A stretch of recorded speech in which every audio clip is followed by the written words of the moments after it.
Section 1. A land-divided ethnic conflict in Manipur. Manipur, a state nestled in the fringes of northeast India, embodies a vibrant tapestry of ethnicities and cultures. However, this beautiful landscape is marred by a long history of ethnic conflict.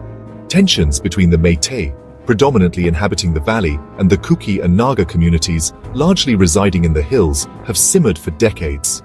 These tensions stem from issues of land, resources, and political representation, often fueled by a sense of historical grievance and marginalization. Recent years have witnessed a dangerous escalation in violence, displacing thousands and deepening existing divides. The state machinery, often perceived as biased and ineffective, has struggled to contain the unrest. In the vacuum created by this escalating conflict, a remarkable phenomenon has taken root: the rise of parallel governance structures, most notably the Kuki Inpe. Section 2. The rise of a parallel governance. Kuki Inpe. The Kuki Inpe, a traditional apex body of the Kuki tribes in Manipur, has long served as a platform for cultural preservation and community representation. Formed in 1946, it initially focused on social reforms and safeguarding tribal interests. However, the escalating ethnic conflict and the perceived failure of the state to protect Kuki interests led to a dramatic shift in the Inpi's role. Faced with violence, displacement, and a lack of basic amenities, the Kuki community turned inwards, seeking solace and security within their traditional structures. The Kuki Inpe, with its deep-rooted legitimacy and extensive reach across Kuki villages, emerged as a natural choice to fill the governance void. It began to take on responsibilities traditionally held by the state, evolving into a parallel governing entity. This transition was not a power grab, but rather an organic response to extraordinary circumstances. The Inpi started coordinating relief efforts, providing security through community volunteers, and resolving disputes through customary laws and practices. From managing land and resources to overseeing education and healthcare, the Inpi became the de facto government for many Kukis in Manipur. Section 3. Seeds of Self-Reliance, Economic and Social Initiatives. Recognizing the importance of self-sufficiency in the face of adversity, the Kuki Inpe has spearheaded various economic and social initiatives. These initiatives, aimed at fostering resilience and reducing dependency on the state, have been instrumental in maintaining a semblance of normalcy amidst the turmoil. One of the key areas of focus has been promoting sustainable agriculture and entrepreneurship. The Inpi has encouraged the formation of cooperatives, facilitated access to microcredit, and revived traditional farming practices to ensure food security. Simultaneously, they have emphasized the importance of education, establishing community schools and providing vocational training to empower Kuki youth. Furthermore, the Inpi has played a crucial role in preserving Kuki culture and identity. They have organized cultural events, promoted traditional arts and crafts, and documented Kuki history and oral traditions.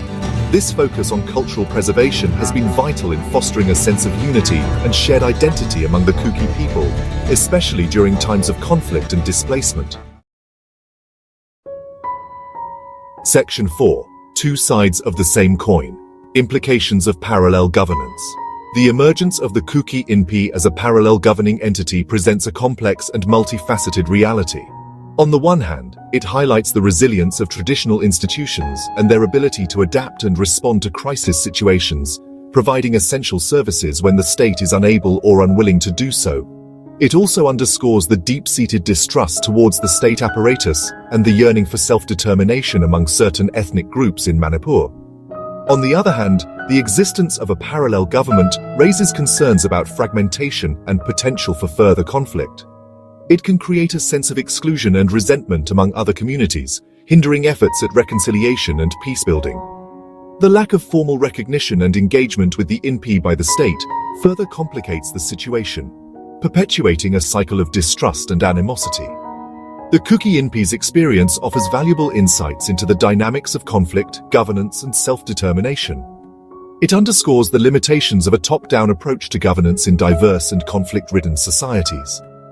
Furthermore, it highlights the importance of recognizing and engaging with traditional institutions, particularly in situations where the state's legitimacy is weak or contested. Navigating the labyrinth. Paths to reconciliation and integration. Addressing the complex situation in Manipur requires a nuanced approach that acknowledges the historical grievances, the current realities, and the aspirations of all communities. While the emergence of parallel governance structures like the Kuki Inpe presents challenges, it also offers an opportunity for innovative solutions based on dialogue, inclusivity, and power sharing. The first step towards reconciliation is acknowledging the legitimacy of the Kuki Inpe and other similar entities as representatives of their respective communities.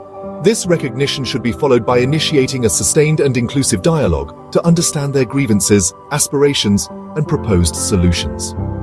Such dialogue should not be seen as a sign of weakness, but rather as an essential step towards building trust and finding common ground. Simultaneously, it is crucial to strengthen the state's capacity and legitimacy in delivering justice and ensuring the security and well-being of all its citizens, irrespective of their ethnicity or location. This involves addressing issues of corruption, bias, and inefficiency within the state apparatus, ensuring equitable development and promoting intercommunity harmony through education and cultural exchange programs. The Kuki Inpe's Blueprint for Peace, a call for recognition and autonomy. Central to the Kuki Inpe's vision for peace is the demand for greater autonomy and self-governance within the framework of the Indian Constitution. They argue that this would allow the Kuki people to preserve their culture, manage their own affairs, and develop at their own pace, free from the interference and perceived discrimination of the state. The Inpi envisions a future where traditional institutions like theirs are formally recognized and empowered to play a more significant role in local governance. This, they believe, would not only address the Kuki community's concerns, but also contribute to a more inclusive and democratic Manipur. The Inpi's call for autonomy is not a call for separation, it is a call for recognition, respect, and a more equitable sharing of power and resources. It is a call for a Manipur where all communities feel a sense of belonging and have an equal stake in shaping their collective destiny. Bridging the divide towards inclusive governance in Manipur. The Kuki Inpe's experience offers valuable lessons for navigating the complex terrain of ethnic conflict and governance. It underscores the limitations of a one-size-fits-all approach and highlights the need for innovative solutions tailored to specific contexts. One potential solution lies in exploring models of asymmetric federalism, where different communities are granted varying degrees of autonomy based on their unique histories, aspirations, and needs. This approach recognizes the diversity within Manipur and allows for the devolution of power to the grassroots level, empowering communities to manage their own affairs while remaining part of a unified state. Another crucial aspect is promoting intercommunity dialogue and understanding. This can be achieved through various initiatives, such as establishing peace and reconciliation committees, organizing intercommunity cultural exchange programs, and incorporating conflict resolution and peace-building modules in school curricula.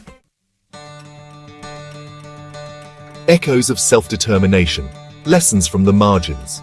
The Kuki Inpe's journey reflects a global trend of marginalized communities seeking greater autonomy and self-determination. Their story serves as a reminder that peace cannot be achieved through force or assimilation, but through dialogue, respect, and a willingness to share power. The situation in Manipur presents both a challenge and an opportunity. It challenges the existing paradigms of governance and demands innovative solutions that recognize and address the root causes of conflict. At the same time, it offers an opportunity to build a more just and equitable society where diversity is celebrated and all communities have an equal stake in shaping their collective future. The path ahead will require courage, compassion, and a shared commitment to peace and reconciliation. It is a journey that demands the active participation of all stakeholders, from the grassroots to the highest levels of government. Only then can Manipur transition from a land divided by conflict to a land united by peace and shared prosperity.